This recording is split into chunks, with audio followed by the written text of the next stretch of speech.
কি কি হয়েছে? জোরে বলো, আমি তো শুনতে পারি না। কি হয়েছে? ও রায়ান ঘুমাইছে জিজ্ঞেস করলা? হ্যাঁ, রায়ান ঘুমাইছে। রায়ান ঘুমাইছে। রায়ান ঘুমাইছে। তুমি আমাকে একটা বিস্কিট দিও, দাও তো, খাবো আমি। দাও, দাও তো মা, দাও।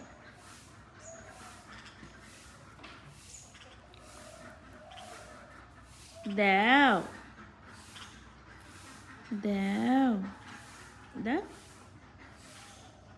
দিবা না? ফুরাই গেছে? ফুরাই গেছে? আহারে।